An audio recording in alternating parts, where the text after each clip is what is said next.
our podcast would be a bit different because we have an international guest a long way from Malaysia. Talking about Hamas, not many people aware of that Hamas is a political party actually, and won the election for the Palestine Legislative Council in 2006. But United States of America denied the winning, and because they considered Hamas as a terrorist group. How do you analyze that? This is a kind of failure of democracy that is found by the West, especially the American. In this case, it clearly shows that democracy works in the Palestine territory, where you have to deny it, from the wish of the people, and for me it's a kind of absurd, for other countries to say that democracy does not exist, that they cannot recognize whatever that has been decided by the Palestinian people. So, with what happening today in the world, will the World War III commencing? It can happen. It is how major powers come to their negotiation, their patience, toward each other. And for me that so far we are in good shape.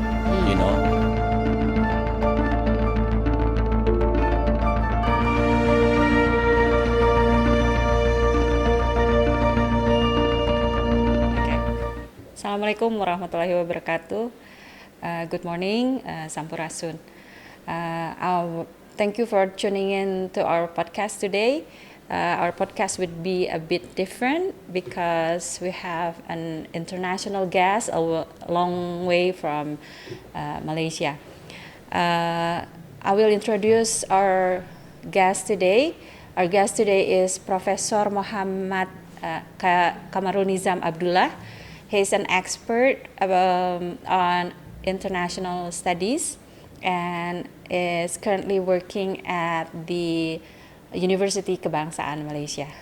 Good morning, Assalamualaikum, Prof. Waalaikumsalam warahmatullahi wabarakatuh. Sehat, Prof? Sehat ya, begini. Okay, our discussion today will be on the world situation, current situation, specifically in the Middle East, and with what happenings in Gaza. How do you perceive the war, the conflict between the Israel and the Palestinian? Was it started on October the 7th when Hamas allegedly taking hostages Israeli civilians and killing babies, raping women, or was it started long before that? Okay, thank you very much for Universitas Pasundan for inviting me for this podcast, discussing about what's happening in the Middle East, especially on the Palestine issue. And I think this is a kind of a protracted conflict that has been, there for so long, since what they call it, the setting up, the creations of Israel itself. If you look at the history of Israel, the creation of Israel, it was full of a kind of a conflict and confrontations between the Arabs and also the Jewish people. So, firstly, there was a war, the 1967 war, the Yom Kippur War, you might call it, and the I think, if not mistaken, 1971 war. This is a bigger war between the Arab world. We call it the Arab world, and also the Israel. Okay, so this is Israel is the creations of Western nation state. Okay, that is a kind of an obligation from the European countries, especially British and Germany, to pay back. It's a kind of a guilt, for them because of the Holocaust of the Nazi in 1945. And this is where, to cut it short, is where that Israel is created. But it was a kind of, firstly, it was conceived that the state of Israel might be in Argentina, but eventually they go to the Palestine plan. So, but the process of creation is long before that. Whereby that, the Jewish during that time, they set up a kind of organizations, to seek fund and all that, to buy lands in Israel, without being known by the Palestine, that they have a kind of objective, to create a state in the Palestine land by buying bit by bit, through the Jewish organizations. But eventually, Israel was set up, and Israel, due to their biblical belief, they believe this is the land where they belong, so they are going to protect it for whatever cost. And this is where they basically, they're going to defend the land, and they're going to confront the Palestinian people, those who actually owned the land before, but eventually has to give up.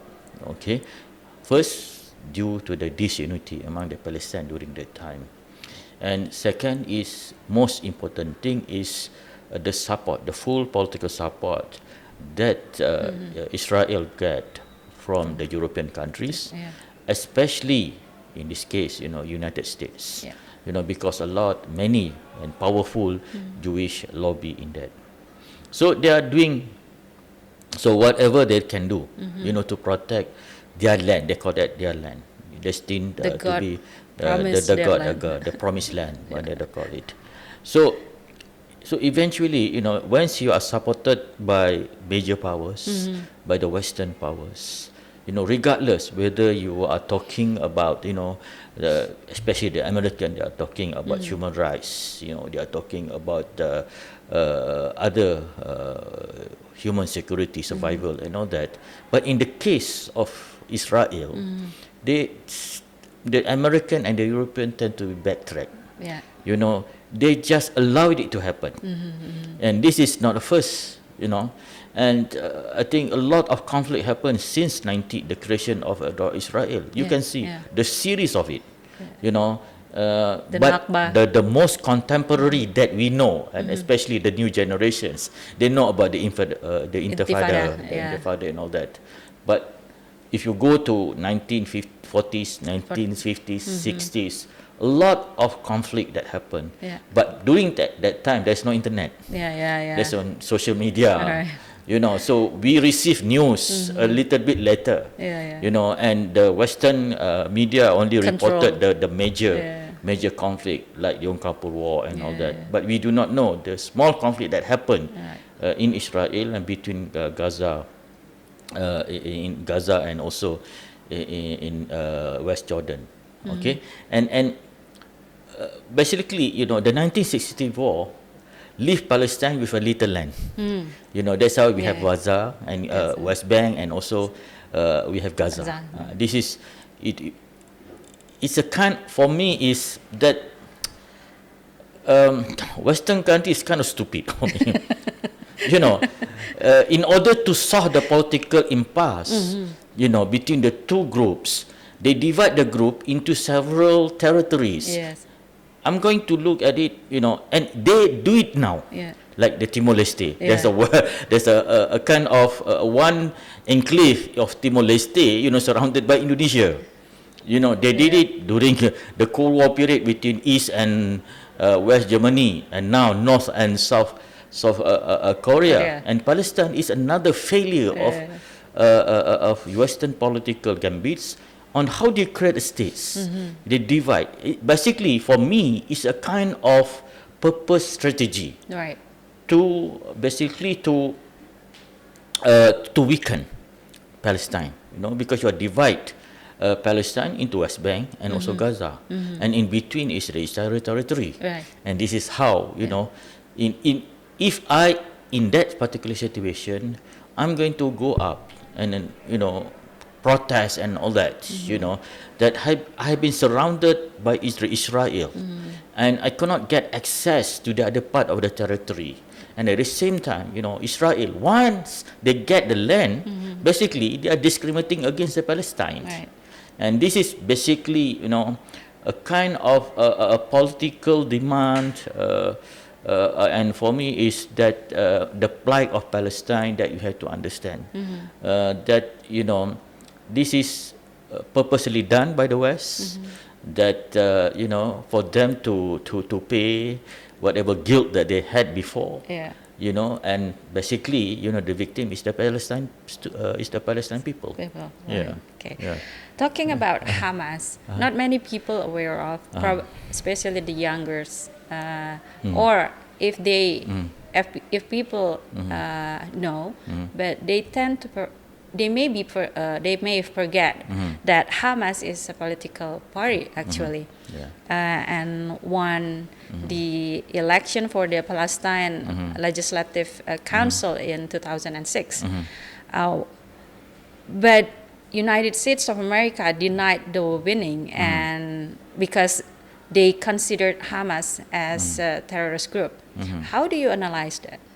This is a kind of failure of democracy that, you know, is found by the West, especially the American. They think that we have to follow their path of democracy. You know, in this case, it clearly shows that, you know, that democracy works in the Palestine territory, where you have to deny it, you know, to the from the wish of the people. And for me, it's a kind of absurd, you know, for other countries to say that democracy does not exist, that they cannot recognize whatever that has been decided by the Palestinian people. And this is the interest, basically. For me, it's more on the political decision rather than having understanding that you need to accept this is democracy, even in other countries. It's not only in Palestine. So, you know? How important is the recognition from other countries towards one state, one particular state, in the context of international relations? You have to look at the resolution. The earlier resolutions that basically recognize two states, you know, but during that time, because of the political decision by the Arab world, you know, it was not accepted. But the resolution has been there, you know, on the two state solutions. But during that time, Israel, you know, was kind of weak, you know, compared to the surrounding Arab nation state. And basically they accepted the idea. But now they are stronger, militarily, politically, economically. If you go to Israel, and you can, if you go to the area, I've been there several times, that you can see, you know, the divisions, okay, between the Gaza Strip and also the Israel, and also if you go to the Lebanon part, you can see, you know, the vast contrast between Israel, which is, you know, a kind of full of with agricultural, you know, plantation and all that, and on the Lebanon or the Gaza side is a barren kind of land and all that is never developed and all that. And they are stronger now. Once they're stronger and they get backing from the United States, and basically, you know, when you want to go back to the earlier resolutions, they tend to kind of, you know, play around, you know, try to delay it, you know, they try to find a kind of excuses, you know, that we should solve this problem first, you know, that Hamas should be there, you know, rather than talking about going back to the earlier United Nations resolution on the two-state solutions. Yeah. Okay, when we're talking about Arabs, Arabs country seems to reluctant to support Palestine and even the humanitarian ceasefire. How do you perceive that? Not all other countries. Qatar. Yeah, you know, the issue is that this is the politics of diplomacy that have been played around by United States and other Western countries. That we know from the beginnings, you know, in the earlier part of the conflict since 1945, you know, up to maybe I can say up to 1990s, you know, that Arabs and the Muslim countries are united, especially through Islamic Islamic Organization Conference. Okay, and why Islamic Organization Conference was set up? Because of the Jerusalem issue, you see, and because of the Palestinian issue, and basically all the Arab and Islamic countries, they want to unite against any a kind of a campaign during that time that Israel that Jerusalem should be belong to the Israel rather than to the Palestine, and it should become international city rather than controlled by the Israel. That sort of thing, because of the 1967 war, where OIC was set up and tried to unite. It was effective during that time, and in 1970s war, that Arab countries using petroleum weapons, to pressure Western countries, and the implication was vast during that time, whereby that they had to succumb to a kind of pressure by the Arab Muslim countries during that time.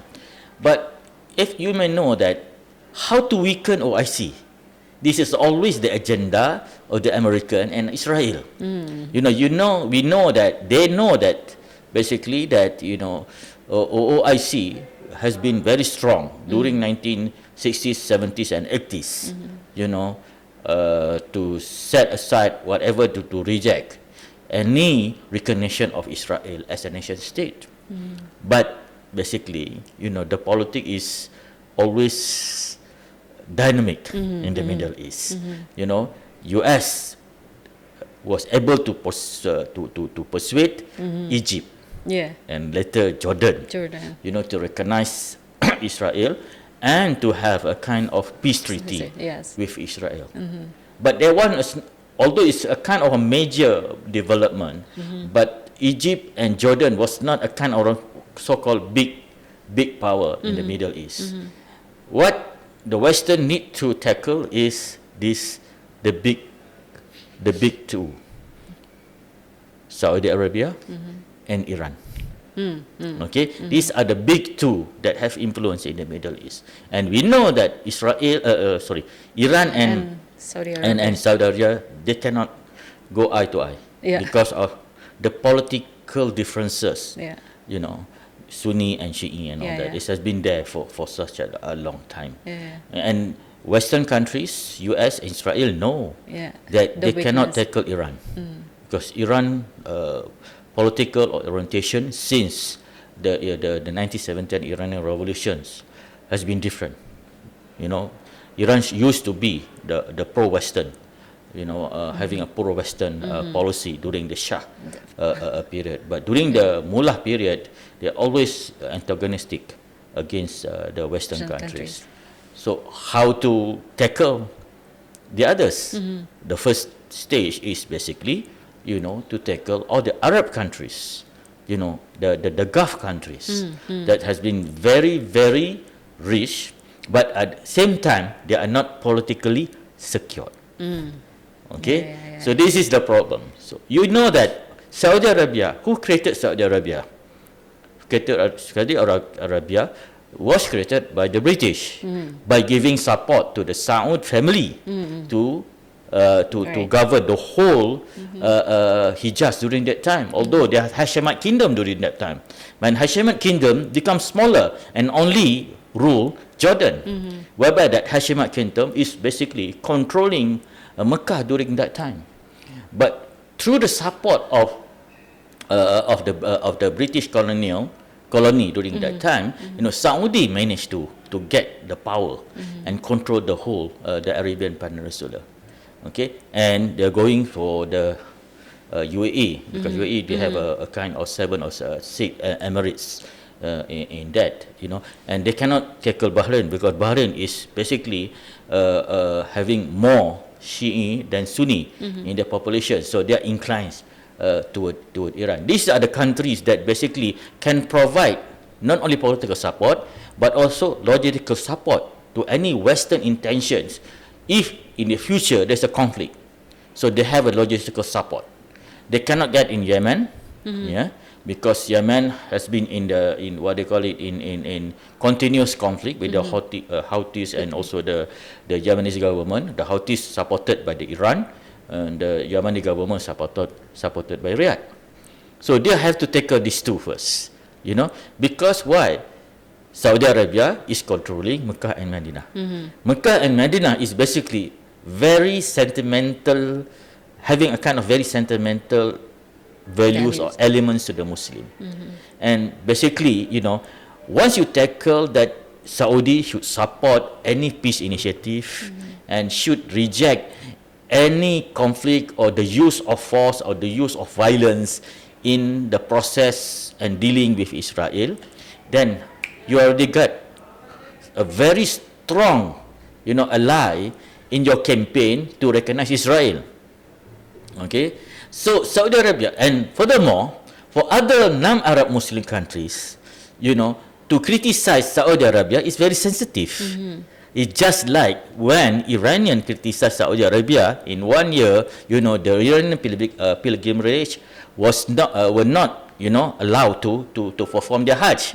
And so the issue here is basically, will Malaysia or Indonesia criticize openly Saudi Arabia for its position, not to condemn Israel for whatever that happened now in Gaza? I don't think that the current government are willing to do that. Because we know the implication is more vast for the Muslim community, Muslim population in our country. Once we criticize, Saudi might say that, okay, you criticize us, you don't agree with us, so this year we are not going to allow, pilgrimage to enter Saudi and all that. So basically, it's a kind of a suicide kind of attempt. So for us, even for us, we are very quiet. We are not criticizing Saudi directly. But the way that we produce our diplomatic notes is basically, more subtle, a kind of soft approach, and that urging for the resolution to for the sake of humanitarian, cause and all that. But we never a kind of having a very strong word against Israel and US. Because we don't want to basically, indirectly try to bring Saudi in this kind of circle.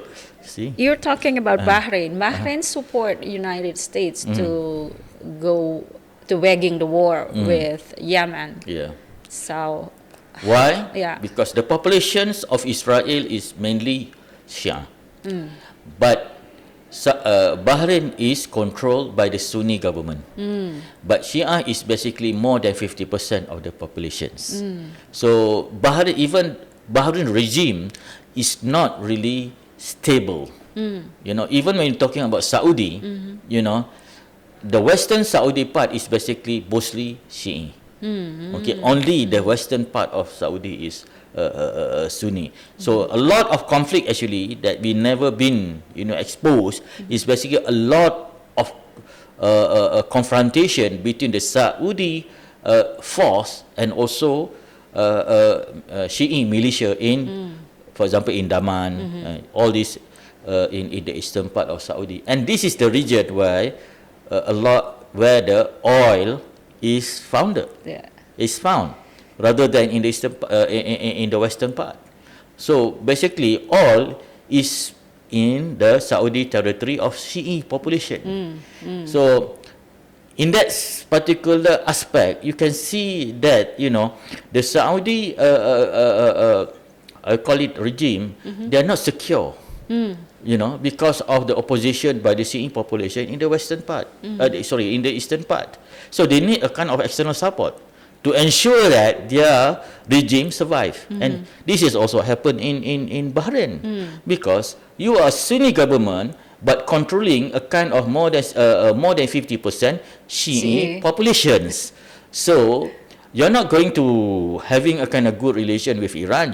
That the Sunni cannot go along with the Shi'i. But that the only way that you can get is to align yourself with the Western, so that your regime should survive and will survive. And this is also happening in Saudi and also in UAE. Okay, because the foundation of the regime is not so strong. They are installed by the Western government. Right. It's not true democracy, and this is the problem. And that's why, when you look at the Arab Spring that happened in the northern, in what they call it, Indonesia, Algeria, and all that, those in the Gulf states, they are very worried. The regime in the Gulf states are very worried, because they see is that kind of that democracy will eventually come to the Middle East. So for them, that whatever happened, your regime survival is the crucial one. Okay. Yeah. Okay. And during this conflict in Israel and Palestine, we know that Indonesia has been on the side of Palestine since our first president, and also Malaysia and some other countries have been very vocal, but we haven't seen the clear stance of ASEAN as a Southeast Asian countries alliance on this issue of genocide in Gaza. Because we also have problems. Right. We have a problem in Myanmar. Okay, so how are we going to talk about the others when in our own backyard we have the same problems? And even on the Myanmar, we are not united. Yeah. Okay. What's more that the issue Palestine, but I think that if there's a kind of previously, if I'm not mistaken, we have a general statement on Palestine before the Myanmar issue, but we cannot have a kind of strong condemnation because of other countries, non-Muslim countries, and all that.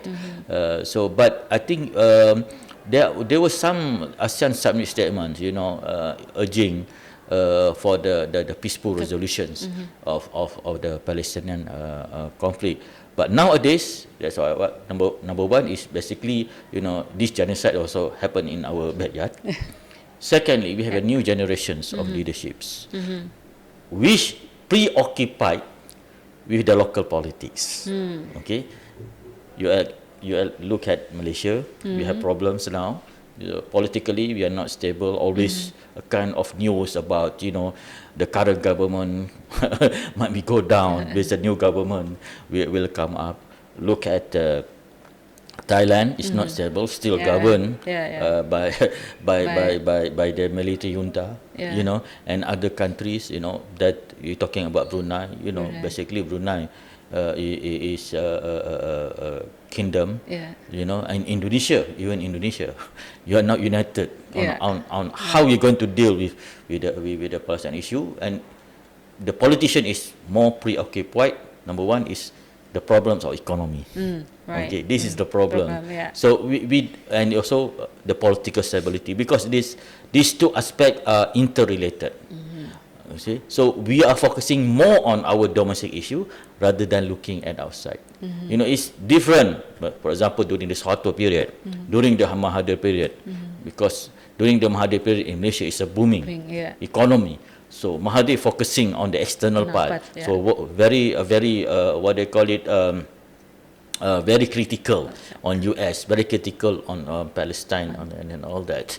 But now, I don't know, after the COVID, with the impact of globalizations, every country want to protect their interests, their political system, their economic system. They have been affected by so many things.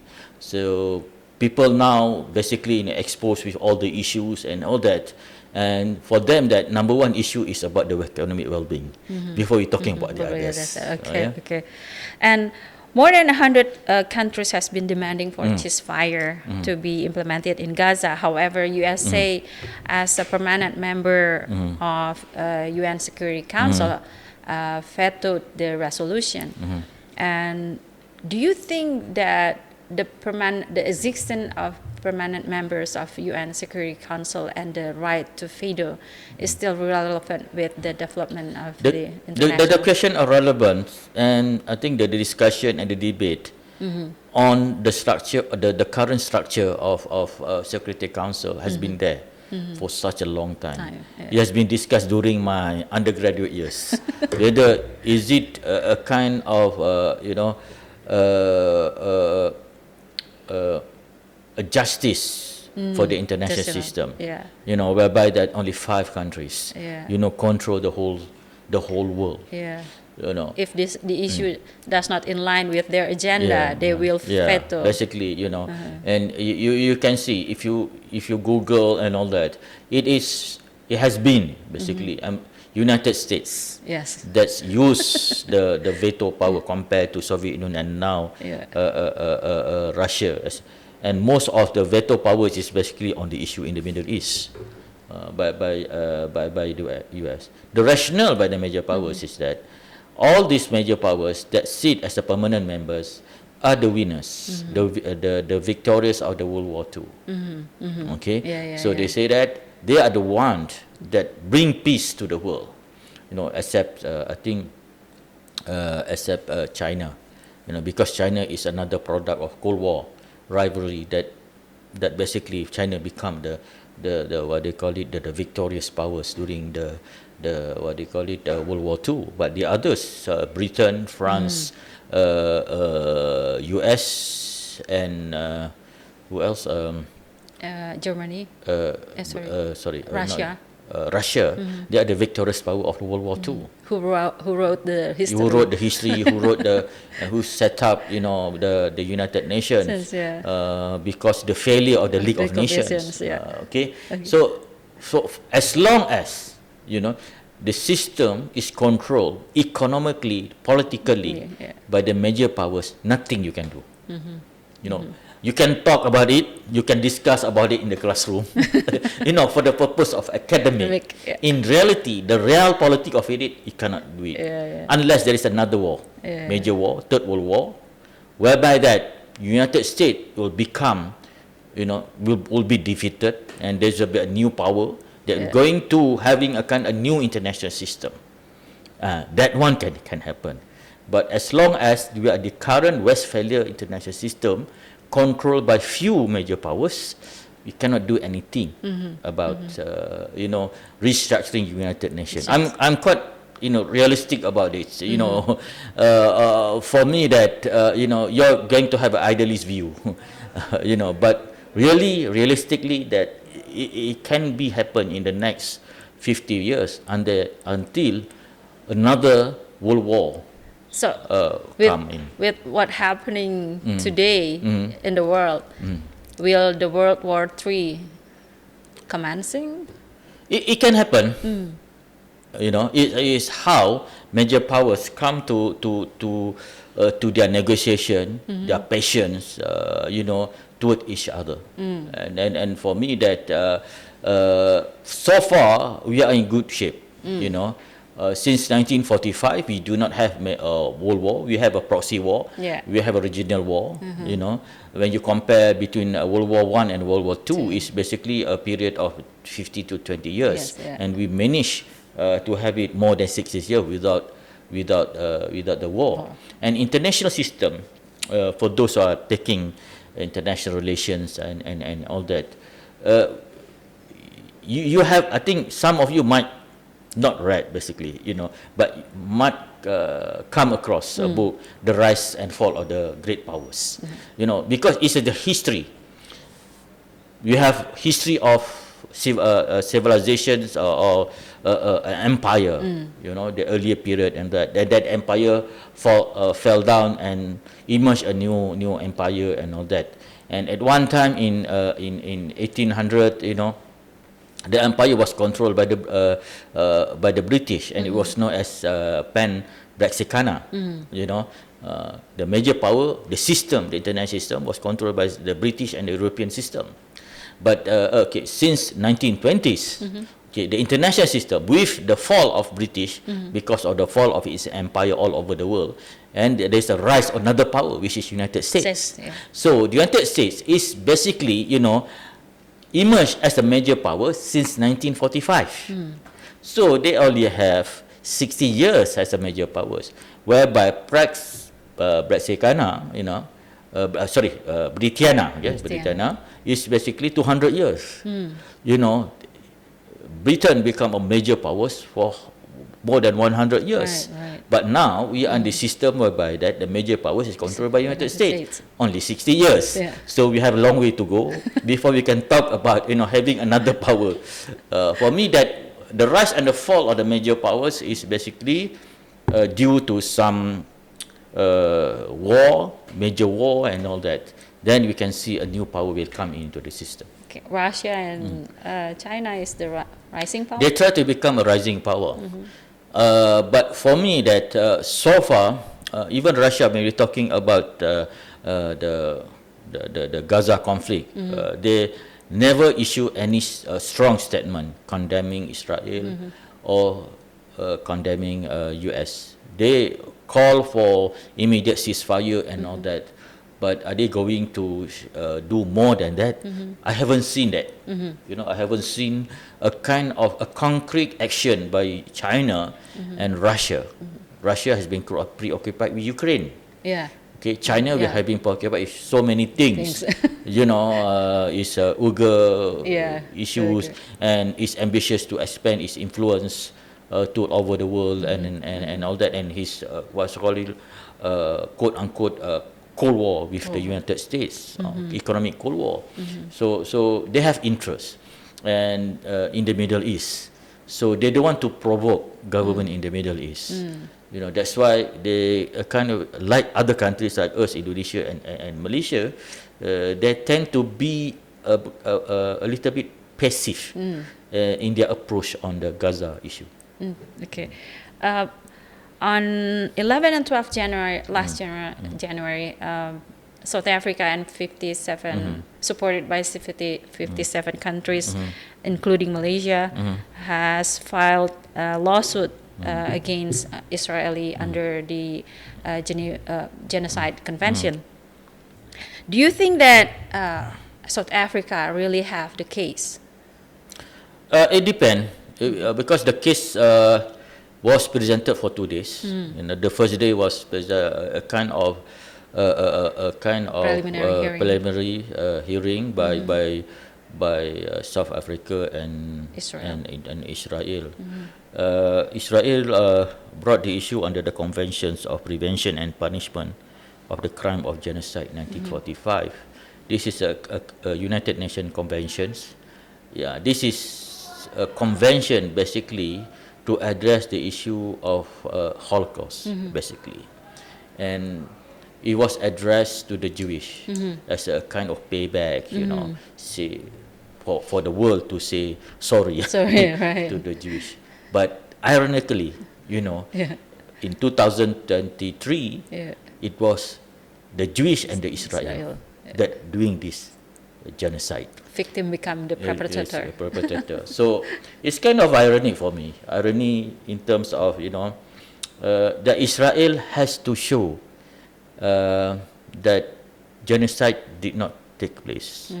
But if you read the transcript of the South Africa lawyers, they also bring a lot of statement made by the senior military officers.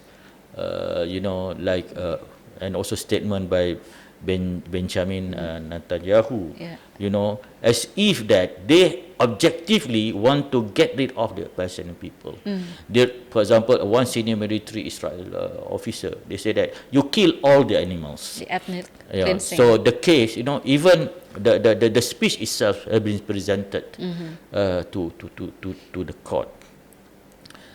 I want to believe. I want to I want it a decision whereby that most of it, want to have a decisions that by the court whereby that Israel, is and has been committed genocide. Okay, we wish that.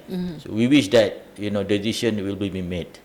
It depends also, because in the future, Israel will present its counter argument. But our wish, as a Muslim and all that, we wish that it's going to be a decision that basically, supporting Palestine, that genocide did happen. And And for me, that even what South Africa is doing now has been tarnishing the political image of the diplomatic image of Israel. So this is first step that you're portraying Israel as having a genocide. Yeah. You know, the history will be continue and will be look at it. You know, you will be part of the genocide history. Whether you are guilty or not is another matter. Okay. Secondly, which make me a kind of pessimistic about whatever decision will be made by ICJ, is that, you know, the Genocide 1945 Convention is not binding. You mean? The ICJ might say that, okay, Israel committed genocide, so how are you going to punish Israel? Whereby that Israel has Uncle Sam to defend it.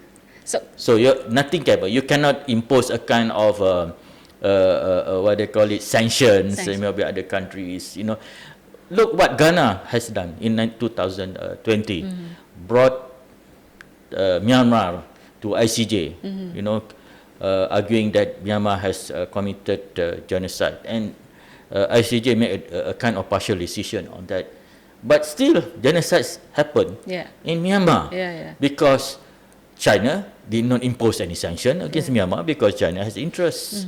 You know, even other countries, you know, even Singapore is doing business with Myanmar, and Myanmar, even ASEAN, saying that we need to solve Myanmar issue as a family issue. Although international organization like ICJ already make a decision. So do you think that we're going to have a kind of sanctions, whatever that the world will do to punish Israel once Israel is found guilty? I'm quite pessimistic because, as you may know, international law and domestic law are different. Okay, international law doesn't have a binding elements. It's based on voluntary purpose, and it's also based on the willingness of the major powers to impose the penalty. So if these two elements, you know, are not fulfilled, you know, it's not going to have an effective punishment toward Israel.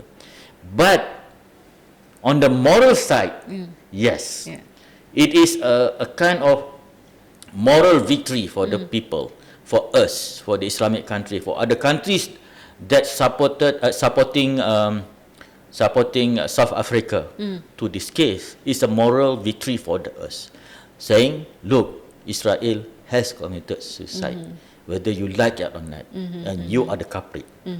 So this is a moral victory that we can have. So if our attempts to bring Israel to be held accountable through ICJ, can we bring Israel or the persons, the IDF soldiers, Benjamin Netanyahu, to ICC, even though Israel is not party to Rome Statute? Okay, the issue here is because that South Africa is bringing Israel under the genocide conventions, not under the statute war. The war crimes, the Rome Statute. Statute. But South Africa has also filed a situation to the Office of Prosecutor at ICC for the situation in Gaza. Okay, so I'm not aware about that because I'm focusing more on the case in ICJ. But there's the arguments that South Africa is basically, you know, focusing what they call it, file two different petitions under two different conventions. You know, and for the ICJ one is just to make sure that Israel is committing genocide and certain sanction can be imposed. But for the ICC, it's more on the individual that committed the war crimes. But I think the issue is that for the South Africa, they need to identify who are those involved in the genocide, like in Bosnia and all that. So this is, I think, a long process to go.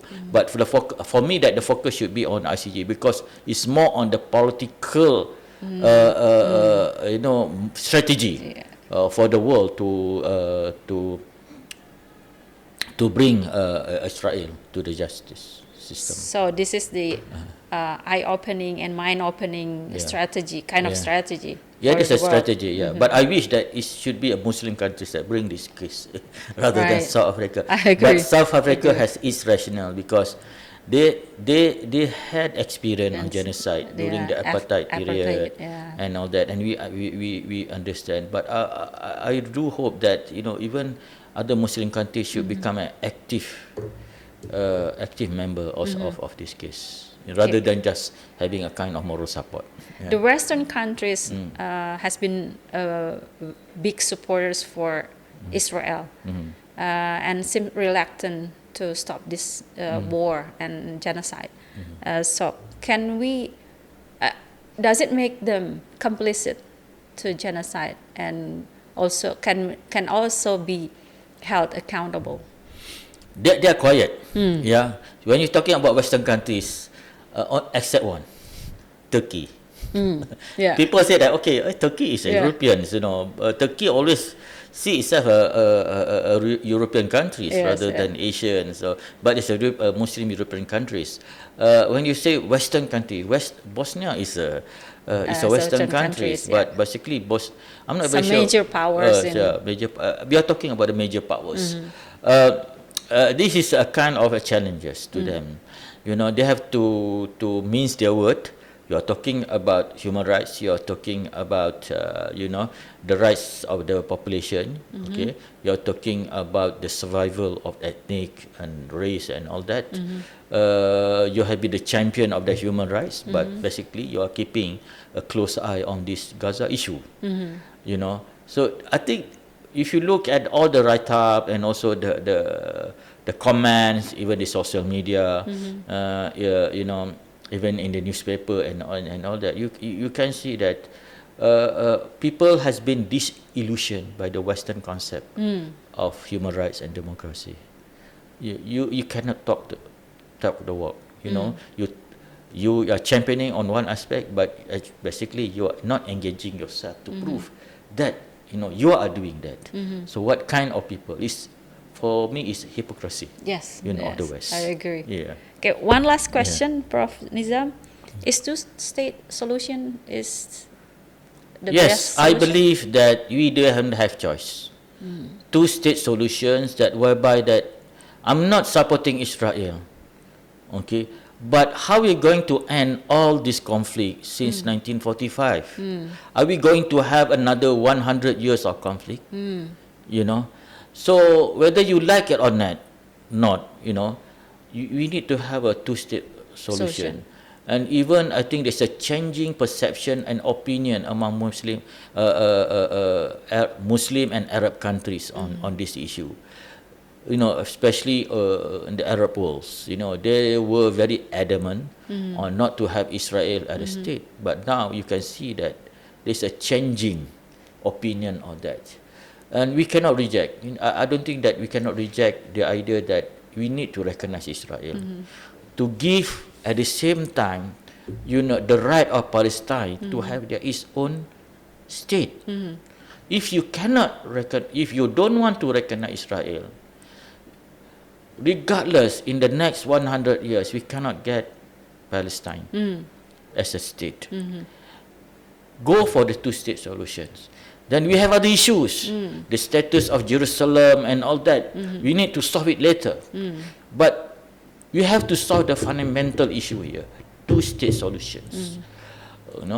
That Palestine should be recognized diplomatically and become the member of the United Nations.